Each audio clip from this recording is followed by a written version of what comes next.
Bienvenidos a un programa más de Viernes de Vinculación, programa que semana a semana se logra con la colaboración conjunta del Departamento de Vinculación, ahora adscrito a la Dirección de Vinculación, Relaciones Interinstitucionales e Internacionalización de la UAPS, y con el apoyo invaluable de la Dirección de Difusión Cultural y Extensión Universitaria a través del equipo de Radio UAPS.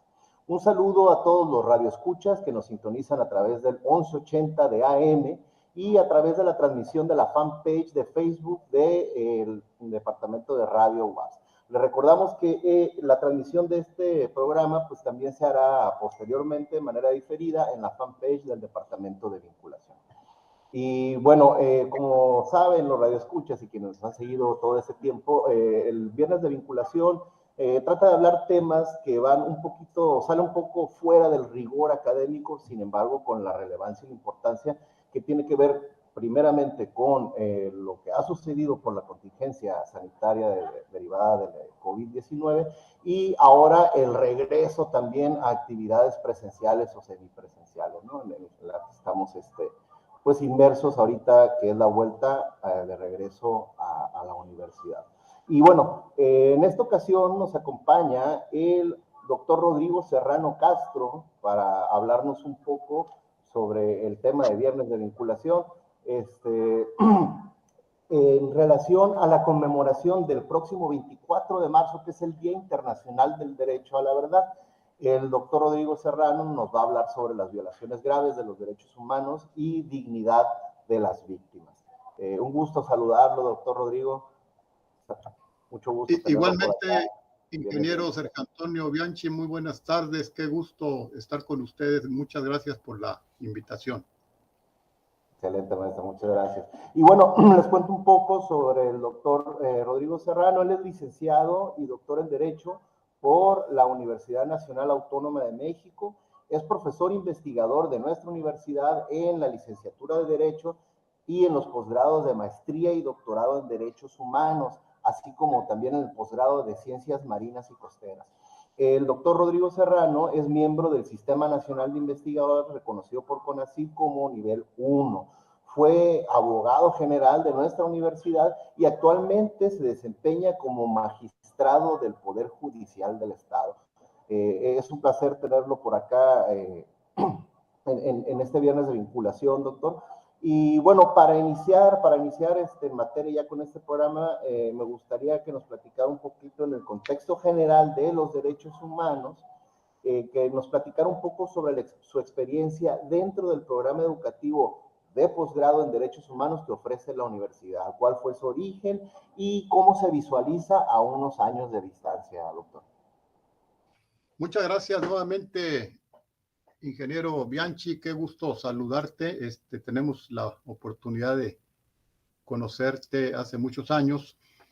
Y desde luego agradecer a la Universidad Autónoma de Baja California Sur, al Departamento de Vinculación, a Radio Universidad, esta atenta invitación para estar con ustedes en este Viernes de vinculación con la comunidad universitaria, de vinculación con los alumnos, las alumnas de las diferentes carreras, pero también con las maestras, con los maestros, con el personal administrativo, y desde luego a través de las redes sociales, también a través de estas redes, con el público en general que se interesan por los distintos y diversos temas de difusión que tiene la institución educativa en este programa, pues que ya es muy conocido, el de Viernes de Vinculación.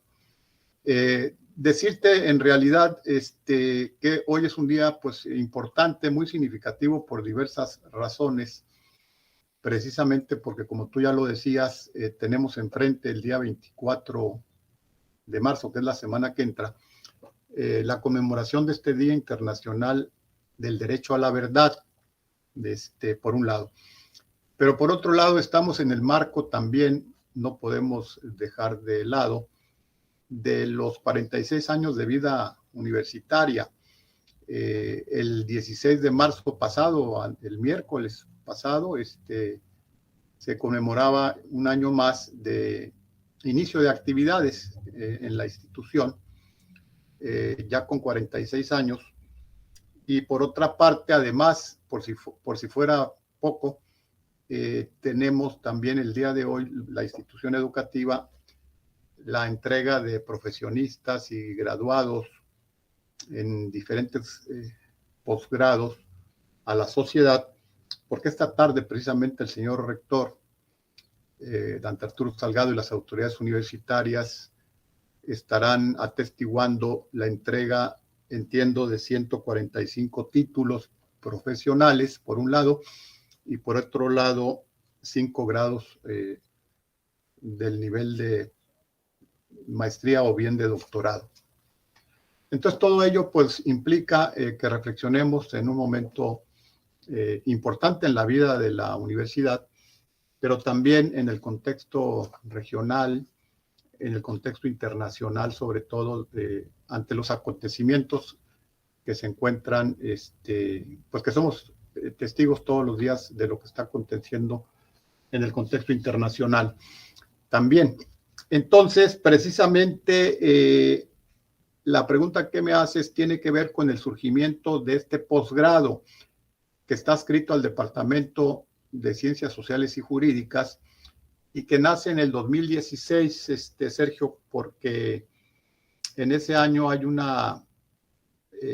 acuerdo de voluntades entre diversas universidades y la Comisión Nacional de los Derechos Humanos. Las universidades, entiendo, eran en aquel momento, digo eran porque se incorporaron otras más después, la Universidad de Tlaxcala, la Universidad de Campeche, la Universidad de Guanajuato y nuestra Universidad Autónoma de Baja California Sur. Estuvo aquí en aquel momento el presidente nacional de la Comisión de Derechos Humanos y se suscribió un convenio para que hubiera se pudiera, digamos, programar estudios más allá de la licenciatura que visualizaran de manera muy clara la evolución, desarrollo y aplicación de los derechos humanos como un objeto de estudio que ameritaba realmente un programa educativo nuevo en ese nivel. De tal suerte que con la participación de estas universidades que te comento, el impulso de la nuestra y el gran respaldo en aquel momento de la CNDH, se crea este posgrado. Nosotros, pues en realidad, fue casi una fiesta porque habíamos como maestros, entre otros nosotros y algunos maestros más, perdón, buscábamos que el Departamento de Ciencias Sociales y Jurídicas tuviera su posgrado en alguna de las ramas del derecho. Y así fue, de tal suerte que ya en este momento, entiendo, ya son 2 generaciones, o bueno, una activa y la otra ya egresada de la maestría en Derechos Humanos, y asimismo en el nivel de doctorado, donde ya se tuvo una generación de egreso. Hace unas semanas estuvieron llevándose a cabo los exámenes de los doctorantes y actualmente pues la generación que está activa. Entonces, ya en aquel entonces, en 2016, la universidad advertía que estos temas tendrían que ser tratados desde una perspectiva muy especial, desde una perspectiva no solamente de enseñanza, sino que además de investigación, porque como tú sabes, pues una de las grandes diferencias entre el nivel licenciatura y el nivel posgrado es que en el nivel posgrado pues se exige ya en el alumno se inicie en los procesos de investigación jurídica, y que pues realmente creo que fue un éxito en aquel momento esa convergencia de acuerdos entre estas universidades. Después se sumarían otras universidades en el trayecto. Entiendo que la Universidad de Tamaulipas y algunas otras, no sé si la de Chihuahua también. De tal manera que ha sido un posgrado, ingeniero Bianchi, muy exitoso para nuestra casa de estudios. Muy bien, interesante el origen, como lo comenta doctor. Y bueno, ya nos platicó un poco sobre el origen. ¿Cómo visualiza este programa a unos años de distancia? Bueno, fíjate que precisamente regresando al tema de la investigación, la gran riqueza del posgrado, digo, más allá del proceso de enseñanza-aprendizaje, de la relación alumno-maestro, tenemos que hacer énfasis en los proyectos de investigación de cada uno de estos estudiantes, porque se pasa por un proceso a través de comités asesores, que van validando desde el inicio del alumno la pertinencia de los temas y sobre todo que sean temas que tengan una vinculación, ahora sí que haciendo referencia a este viernes de vinculación, una relación directa con asuntos reales, es decir, no porque hablemos de un derecho humano en su sentido más amplio, tenga que ser algo que se quede en la cuestión abstracta o en la cuestión impersonal o en una mirada de carácter filosófica, ¿no? Sino que se están abordando temas en este posgrado muy directamente relacionados con las víctimas de los delitos, relacionados con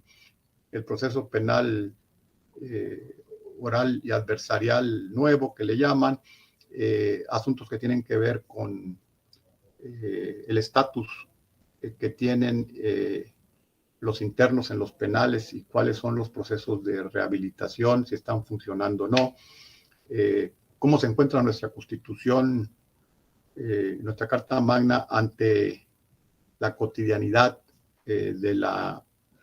respecto a la impartición de justicia por parte de los tribunales en las entidades federativas, pero también por parte del Poder Judicial. Yo creo que la gran riqueza de nuestro posgrado en derechos humanos es que los temas que seleccionan los alumnos, pero que también son conducidos y además centrados, modificados o sugeridas recomendaciones para que sean temas que al final de cuentas coadyuven con asuntos del ciudadano de a pie, digamos, ¿no? Común y corriente, que no sean temas que se queden nada más en el aula, Sergio, sino que sean temas que sirvan para resolver problemas sociales. Yo creo que eso es lo más importante en este posgrado de Derechos Humanos que impulsa y que está teniendo mucho éxito en nuestra máxima casa de estudios del Estado. Muy interesante, doctor. De hecho, esto que comenta, ¿no? De orientarlo en soluciones a contextos reales, es algo muy importante para la institución, ya que, bueno, la universidad no solo son los salones de clase, ¿no? Estamos hablando de que, como lo acaba de mencionar, no solo es la parte de formación académica en los derechos humanos, sino también es objeto de estudio, los derechos humanos son objeto de estudio, ¿no? Y bueno, el tema de los derechos humanos es muy amplio. Se podría hablar de una entera clasificación de estos. De hecho, antes de entrar a la transmisión, estábamos platicando algo, ¿no? Sobre los derechos de tercera, cuarta generación que mencionaba. Y bueno, nos gustaría que nos platicaras sobre los principales antecedentes de este importante tema de la clasificación de los derechos humanos. Sí, efectivamente coincidimos en ese punto. Fíjate que, desde luego que uno de los antecedentes pues, principales de estos temas es la promulgación de la Declaración Universal de los Derechos del Hombre en 1948. Después vendría en 1969 la firma del denominado Pacto de San José o Convención Americana de los Derechos Humanos. Digamos, se advertía en aquel momento que tenía que ponerse un fin precisamente a situaciones que se daban en diferentes países respecto de la forma de conducirse las autoridades respecto a sus gobernados, porque en el desarrollo del y en la necesidad de establecer los nacionalismos al momento del siglo XIX, siglo XX, cada país tenía su régimen jurídico interno y respondían las autoridades únicamente respecto a ese régimen jurídico nacional, digamos. Pero precisamente ante digamos, los conflictos que escalaron a llevarnos a una Primera Guerra Mundial en 1914 y luego a una Segunda Guerra Mundial en 39, que termina en 1945, pero inmediatamente después se crea la Organización de Naciones Unidas, la ONU. Y en 48 se expide esta Declaración Universal de los Derechos Humanos. Había que decirles a las naciones que ya nunca más podrían aplicar medidas o llevar a cabo un régimen jurídico independientemente del sistema económico que cada nación adoptara, porque había un catálogo ya más allá de cualquier frontera que se tendría que acatar. Es decir, las personas tenían derecho a que se respete su integridad física, su integridad psíquica y su integridad moral. Entonces, pues ahí tenemos precisamente el antecedente en 48. Lo que comentabas es en relación precisamente a cómo ha ido evolucionando este derecho humano, porque al principio nos ubicábamos más o se ubicaba más esta protección a la parte individual, es decir, a la persona en sí misma. Y la evolución que ha habido es la tendencia a que esa protección o esos derechos reconocidos primeramente para la persona, su dignidad humana, el individuo, han ido evolucionando de lo individual a lo colectivo, de tal suerte que ahora ya podemos hablar de derechos humanos colectivos, a diferencia de los derechos humanos individuales, que son muy importantes, pero que ya va más allá de lo individual. Entonces, los primeros derechos fueron, por ejemplo, hay una clasificación en 5 diferentes tipos de derechos humanos. Los primeros, claramente relacionados con la persona en sí misma. ¿Cuáles son? Los derechos de libertad, los derechos de igualdad, ¿verdad? Luego tenemos los derechos de autonomía, que es todo aquello que el Estado le está prohibido intervenir en decisiones que son, valga la redundancia, autónomas por parte de las personas. Luego vienen los derechos de participación, que tienen que ver con lo cívico y lo político, la posibilidad de acceder a los cargos públicos, la posibilidad de votar y ser votado, pero también participar como ciudadano en la problemática de tu comunidad. Y los derechos de protección o de crédito, que tienen que ver con obligaciones del Estado en general de suministrarte pues seguridad, vivienda, salud, acceso al bienestar, etcétera. Entonces, en una primera clasificación de los derechos humanos, partimos de que estos surgen en defensa de valores. Entonces, uno de los valores más importantes, digo, después de la vida, los valores más importantes son la libertad y la igualdad. Entonces, hay derechos de libertad, derechos de igualdad, derechos de autonomía, ya lo dije, derechos de participación cívica y política y derechos de protección o de crédito, que tienen que ver con la parte de obligaciones de los gobiernos en cualquiera de sus niveles para crear las condiciones necesarias para proveer trabajo, vivienda, salud, educación, un medio ambiente sano. Y más allá de esto, pues tenemos, digamos, lo que algunos doctrinarios le llaman derechos humanos de primera generación, de segunda generación o tercera, y van subiendo de nivel en función de que van teniendo un marco de aplicación más amplia. Precisamente los derechos de primera generación, pues son estos que te mencionaba, ligados al individuo. entre otros derechos civiles, incluso políticos. Ya los de segunda generación tienen que ver con lo económico, con lo social, con lo cultural.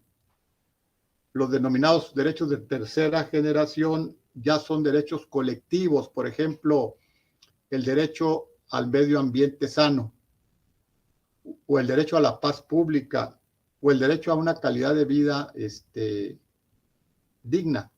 Entonces, estos derechos o grandes derechos no tienen que ver con una persona, tienen que ver con una colectividad, con una comunidad. Los de tercera generación que le llaman. Y hay quienes hablan de derechos denominados de cuarta generación, que es donde entran las tecnologías. Porque ahora, pues como sabemos, gran parte de la información, gran parte procesos educativos, lo vivimos ahora con la pandemia, procesos laborales, procesos de acceso a la justicia, incluso los famosos tribunales electrónicos o de los poderes judiciales.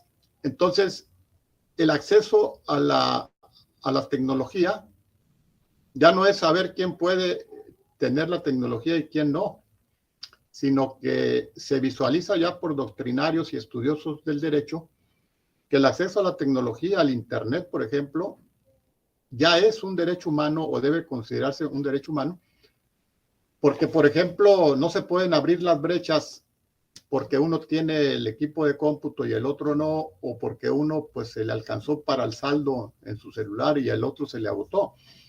Claro, esto se dice fácil, pero en la práctica la tendencia doctrinal es que se reconozca un derecho a la tecnología parejo, que todos tengamos los mismos derechos de igualdad parejos de acceso a la tecnología. Muy interesante, creo yo, porque finalmente ahorita quien tiene acceso a la tecnología respecto de quien no lo tiene, pues que no lo tiene vive en un rezago o en una imposibilidad de acceder a servicios que son ya básicos o fundamentales en la vida cotidiana. Entonces, muy interesante precisamente la evolución de estos derechos humanos que han venido, repito, de lo individual a lo colectivo. Ya incluso hay derechos que van más allá de los seres humanos, que no son derechos humanos, pero son derechos que tienen que ver con nuestra vida en el planeta. Y hace unos días nos platicaban, por ejemplo, de reformas a la Constitución de Chile, el país de Chile que está reformando su Constitución, donde ya se reconocen derechos fundamentales como sujeto de protección, no como objeto, sino como un sujeto de protección titular de derechos a la naturaleza. Es decir, la naturaleza, por proveer de servicios ambientales a las sociedades y ser fundamental para el bienestar de los individuos, tiene que protegerse como si fuera algo muy valioso y se le van a conceder ya derechos por sí mismas. Es decir, no se requiere que alguien presente un amparo o se queje por el humo que se genera en la termoeléctrica en Pichilingue y se queje, sino que ya esto tiene que ser una protección por sí misma, donde la autoridad tenga que intervenir por mandato jurídico para obtener un medio ambiente sano, porque nos está rebasando ese asunto. Entonces, en general. Entonces, esto es muy interesante porque ya la tendencia, incluso algunas disposiciones de la Corte en el país, van por esa ruta de que la naturaleza, los árboles, los bosques, bueno, aquí tenemos pocos bosques, pero sí tenemos una vegetación muy rica de carácter, digo, en función de nuestro propio clima semidesértico, o lugares que deben ser considerados áreas naturales protegidas, como ya lo son, por ejemplo, la Sierra de la Laguna, se habla de la Sierra de la Gigante, etcétera, ¿no? Entonces, pues muy interesante esta evolución de los derechos humanos en primera, segunda, tercera generación y otras, y ahora ya derechos también más allá de nosotros mismos, pero que tienen que ver con nuestro entorno y con nuestro hábitat y con el planeta mismo, Sergio. Muy interesante, doctor, cómo esa colectividad o esa evolución hacia la colectividad, pues ahora considera también patrimonio, como lo dice, natural, puede ser cultural también, ¿no? Entonces, y mencionaba el caso de Chile, ¿no? De Chile, bueno, en muchos países en Latinoamérica han ido también evolucionando en tema de materia de derechos.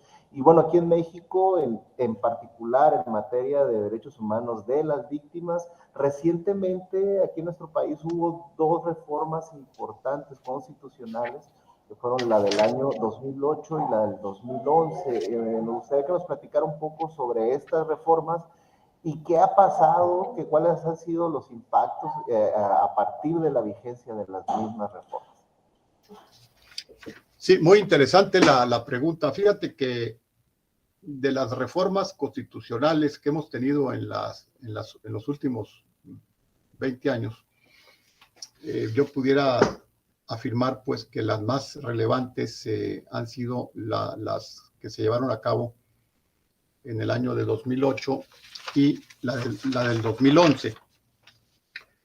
¿Por qué? Bueno, porque realmente en el 2008 se va a modificar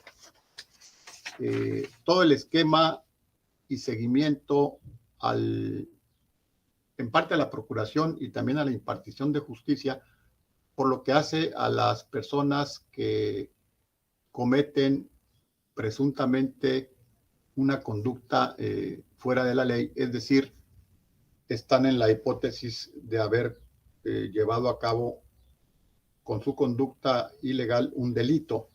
Entonces, la persecución de los delitos y la forma de llevar al imputado ante los órganos jurisdiccionales para que se determine su culpabilidad o inocencia, representó un gran avance porque realmente se generaron garantías que no tenía el imputado muy claras antes de esa fecha. Y por otro lado, por primera vez, y esto tiene que ver con este Día Internacional del Derecho a la Verdad, sobre todo porque tiene que ver con las víctimas, por primera vez en 2008 se habla de la víctima del delito. Es decir, antes de esta reforma, la víctima del delito pues era la que denunciaba el delito, la que había sufrido por sí misma ese daño o ese menoscabo en su esfera jurídica, o algún familiar de estos que sufrieron un daño, pero las autoridades no tomaban en cuenta básicamente a la víctima. Y a partir de esa reforma que crea el sistema de justicia penal, oral y adversarial, la víctima va a tener un lugar ya en el proceso penal al mismo nivel que el imputado. Y se va a hacer énfasis en una justicia denominada restaurativa, donde se busque más, ante todo, la reparación del daño a la víctima. Claro, hay de reparación del daño a reparación del daño, hay diferentes tipos de conductas consideradas como delitos, y esto de la reparación del daño va a tener un ajuste en función de cada tipo delictivo. Pero, digamos, se privilegia más que se llegue a un acuerdo, a una mediación, donde quien cometió el delito se comprometa a resarcirlo de una forma o de otra, sobre todo en una generalidad de delitos que no son graves o que son, digamos, patrimoniales, daños patrimoniales, por decirlo de alguna forma, menores, aunque pues cualquier menoscabo en tu patrimonio es algo para ti muy importante. Y por otro lado, la víctima, o sea, quien sufrió el daño o menoscabo en su patrimonio, o un atentado contra su dignidad o libertad, o contra su propia lesiones físicas incluso,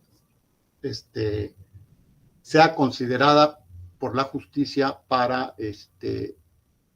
coadyuvar con la investigación, aportar datos, estar presente si lo desea en alguna audiencia, tener un asesor jurídico.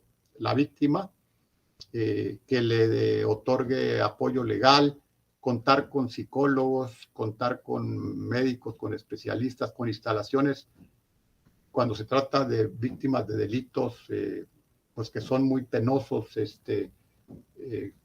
como son precisamente, como puede ser una violación sexual, o puede ser un secuestro, o puede ser un daño físico, una lesión física, etcétera, ¿no? Entonces, esto es 2008.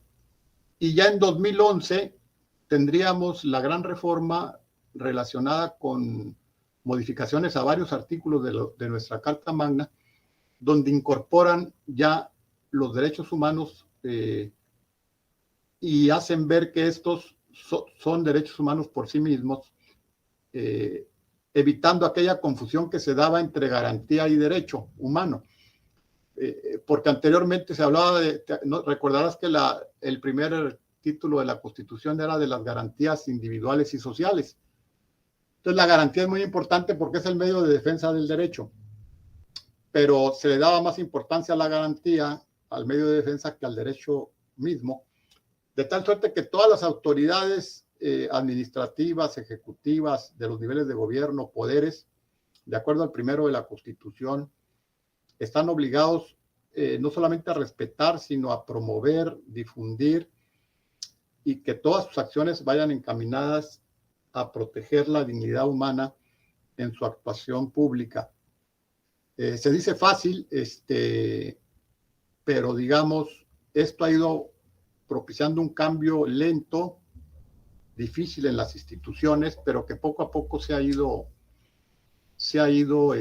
concretizando ya en leyes sustantivas y adjetivas que van regulando aspectos para ir frenando estos abusos que se dan por parte de autoridades al momento de ejercer su función en contra del ciudadano. De tal manera que, pues sí, estos derechos humanos se encuentran ya en nuestra Carta Magna, que ya existían, pero con las reformas del 2011 se reafirma un sistema garantista y un sistema de apoyo y de interpretación en toda la actuación de las autoridades en sus niveles de gobierno, cual fuera, para privilegiar el principio pro persona, por ejemplo, y proteger mucho más a los ciudadanos frente al Estado, y a los ciudadanos frente a otros ciudadanos también, porque ahora vemos en los juicios y en los procedimientos de todo tipo que muchos ciudadanos hacen valer derechos que hablan que son derechos humanos frente a otro derecho del que esté enfrente en un conflicto legal. Esto es muy interesante, y pues básicamente son, desde el punto de vista jurídico, dos de las grandes reformas a nuestra Carta Magna que están ahí muy presentes todos los días en nuestras actividades o en las actividades que llevan a cabo los abogados y abogadas en general en México. Excelente, doctor. Bien interesante dentro de la evolución que menciona, ¿no? Como 2011 y menciona las garantías individuales, pero ya no solo desde el punto de vista de la garantía, sino como el derecho, ¿no? La reforma donde es un derecho humano. Exactamente. Sí, estamos hablando de esa misma evolución, ¿no? Que nos lleva a esta etapa. Y bueno, ya en el terreno de las víctimas de los derechos humanos, o también las víctimas de los delitos, ¿nos podría explicar el marco jurídico de la protección a las víctimas que hay en México? ¿Cuándo surge? Y bueno, también cómo aquí en el estado de Baja California Sur ha evolucionado este marco jurídico. Sí, con todo gusto. Fíjate que realmente este día que se celebra el 24 de marzo próximo, la semana que entra, es un día que fue, digamos, institucionalizado por la Organización de Naciones Unidas, por la ONU. Alguien puede decir, bueno, pero ¿de qué sirve que se etiquete un día con tal contenido? En realidad es importante, porque lo que se pretende es que las miradas, en este caso del mundo, vean, volteen, miren que se requiere por parte de todos los ciudadanos, ya no de ningún país, sino del mundo entero. Debe tenerse un derecho a la verdad, sobre todo la verdad de los hechos y la verdad jurídica, sobre todo tratándose de víctimas de delitos, pues como son muy graves, que pueden ser, por ejemplo, víctimas de ejecuciones sumarias, desapariciones forzadas, secuestro, puede haber secuestro de menores, tortura, de tal manera que este Día Internacional, y voy a permitirme leer aquí el kit del objetivo que planteó o plantea la ONU. Adelante. Dice, al reconocer el valor de los defensores de los derechos humanos en todo el mundo, debemos comprometernos a proteger a quienes buscan la verdad y la justicia y proporcionar a las víctimas recursos eficaces y devolverles su dignidad. Entonces, a veces hay regresiones porque vemos que, si bien es cierto, hay un avance jurídico muy importante desde la Declaración Universal de 1948 que decíamos, hasta estos cambios constitucionales a nivel país, más leyes, en este caso de las víctimas, que ya tenemos vigentes, es la pregunta que me hacías. En México surgió precisamente, después de esa reforma del 2008 constitucional, la Ley General de Víctimas, que data de 2013, es una ley para todo el país, pero como es una materia concurrente, también los estados o las entidades federativas pueden legislar su propia ley local, y tenemos la Ley de Atención a Víctimas para el estado de Baja California Sur, que data del 2014, es decir, un año después de la Ley General de Víctimas a nivel país, se legisla a nivel local en Baja California Sur esta Ley General de Víctimas para el estado. Aquí ya tenemos la figura del asesor jurídico de la víctima, es decir, el estado está obligado a que la víctima cuente con un apoyo legal, ya sea que pueda la víctima recurrir a un abogado particular si lo quiere o puede, y si no, el estado está obligado a proporcionarle un asesor a la víctima, también al imputado. Entonces surge desde hace muchos años la Defensoría Pública de Oficio, que son abogados del gobierno en cada entidad federativa, que si un imputado, quien comete un delito, no tiene abogado o no puede pagarle, te asignan un abogado de manera gratuita. Esto no existía para las víctimas, fue de las cuestiones que, gracias a la reforma del 2008 y a la creación de estas leyes en favor de las víctimas, tanto la nacional como la local, la ley nacional de 2013 y la local de 2014, es que ya cuentan o deben contar las víctimas de un delito o sus familiares con asesores jurídicos gratuitos. A veces no se dan abasto, ¿no? Pero sí se tiene, es una estructura que depende del área jurídica de gobierno del Estado. A nosotros en algún momento nos tocó estar al frente de la Subsecretaría Jurídica del Gobierno del Estado y nos tocó esa transición de capacitar abogados y abogadas para hacer frente a las asesorías de las víctimas de los delitos, porque lo que sucedía o lo que sucede a veces es que se revictimiza a la víctima. Es decir, la víctima acude a la instancia, me refiero en general,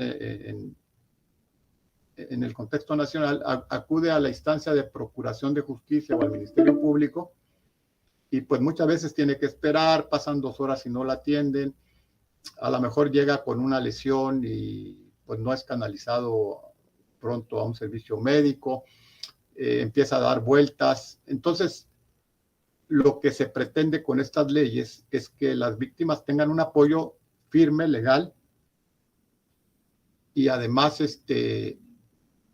dejar de revictimizarlas, porque se convierte en un calvario el pedir justicia cuando en realidad estás lesionado como víctima en tu patrimonio o físicamente o psicológicamente o incluso moralmente, ¿no? No sé si me explique. Sí, es decir, la propia aplicación de la justicia podría provocarle todavía otro problema más a la víctima, pues es la Sí, revictimización, la ¿no? víctima de por sí va apachurrada, ¿no? A pedir justicia y no, y se topa con una pared, ¿no? Entonces, creo que hemos avanzado mucho. El problema es que no debemos estar atentos a la no regresión, es decir, uno de los principios del derecho humano es primero la progresividad, o sea, que el derecho humano se vaya ampliando y que lo que ya se logró en ley o en constitución o en tratado internacional no haya una regresión de la norma, ¿verdad? Hacia atrás, entonces, o en la vida cotidiana. Entonces, no es sencillo equilibrar por un lado lo que dice la ley y por otro lado la actuación de las autoridades de procuración e impartición. Pero vamos avanzando y desde luego, pues poco a poco se tiene que ir exigiendo, como ya se exige más por parte de la ciudadanía, para que la justicia en realidad, como dice la Carta Magna, pues sea pronta y expedita. A veces hay exceso de trabajo en estos temas, pero pues este día de la verdad que se celebra la próxima semana nos recuerda eso, que los seres humanos, repito, tenemos las personas el derecho a que se nos respete la integridad física, que se nos respete la integridad psíquica y que se nos respete la integridad moral y que somos, el principio fundamental es el de la dignidad humana. Entonces, pues hay mucho por hacer en el campo académico, que es el que nos corresponde a nosotros en este momento por este programa educativo que la universidad impulsa desde el 2016, la maestría y el doctorado en Derechos Humanos. Y desde luego, pues que es mucho más lo que se tiene que hacer en lo académico, pero también en lo público en general, para ir hacia adelante, mejorar mucho de lo que hay que mejorar y sobre todo la no regresión y sí la progresividad de estos grandes derechos que hemos ganado y que hemos construido como humanidad y como país y como Estado. Muy interesante, doctor. Oiga, bueno, y ya antes de cerrar, antes de finalizar, ¿algo más que quiera agregar, doctor Serrano? Bueno, en realidad, agradecer nuevamente la invitación, decirles que estos temas tienen que seguirse discutiendo, ventilando. La opinión pública se interesa por estos temas.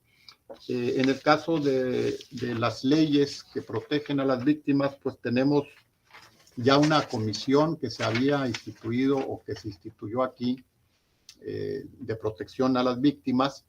Y también la ley nuestra, el local, habla de un fondo estatal de apoyo.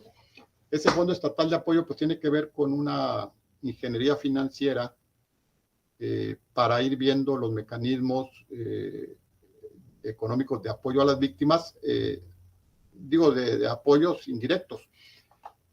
Hay que decir que tratándose de reparación de daño de víctimas de los delitos, el principal obligado a la reparación del daño es quien cometió el delito.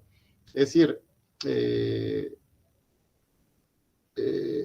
la justicia tiene, digamos, de alguna forma en la justicia la parte restaurativa para que quien cometió el delito, a quien se le acredite esa conducta, sea quien ofrezca medidas reparatorias del daño, de tal suerte que así está la situación. Entonces, pues yo creo que es motivo también de análisis a estos años de distancia, porque decimos 2008, 2011, pero han pasado ya varios años. Entonces, yo creo que sí ameritaría, en el contexto local de Baja California Sur, una revisión a nuestra ley de atención a víctimas y sobre todo cómo se ha venido viendo desde la perspectiva pública y desde la perspectiva de los órganos de procuración e impartición de justicia esta ley, y en todo caso opinar al respecto ya con bases sólidas. Agradecerles nuevamente al Departamento de Vinculación, a Radio Universidad y desde luego a las autoridades universitarias, al Departamento de Ciencias Sociales y Jurídicas, a la doctora Brenda, que es la titular, el apoyo para poder, Brenda Ramírez, la doctora Brenda Ramírez, el apoyo para poder estar con ustedes el día de hoy. Muchas gracias, doctor. Muchas gracias, sobre todo porque los temas que estábamos tratando de repente suelen ser con términos muy técnicos y bueno, ahorita lo logró abordar de una manera en la que fuera comprensión para toda la comunidad universitaria que nos está escuchando. Pues bueno, espero que no haya dejado más dudas que cuando iniciamos, pero fíjate que incluso yo le digo a mis alumnos, a veces cuando quedan dudas es mejor, porque cuando doy una clase con mis alumnos les digo, es que si no les quedan dudas, pues quiere decir que no fui tan bueno al explicarlo, porque la idea es que el conocimiento siempre debe de cuestionarse y lo que uno dice, pues tiene que tener un contraste. Hay opiniones diversas y para llegar a la verdad precisamente se requieren de la participación de todos en estos temas. Entonces, si quedaron dudas, qué bueno, pero que esto implique que el ciudadano, el alumno, los maestros, ustedes mismos, se interesen por estos grandes temas para México y para el estado de Baja California Sur. Muchas gracias, doctor. Muchas gracias. Y bueno, pues muchas gracias a todos los radioescuchas, al equipo de radio, muchísimas gracias por una emisión más de Viernes de Vinculación. Y bueno, la próxima semana, el próximo viernes en punto de las 12, los esperamos para tener un programa más. Muchas gracias y que tengan un excelente fin de semana. Nos vemos pronto. Buenas tardes.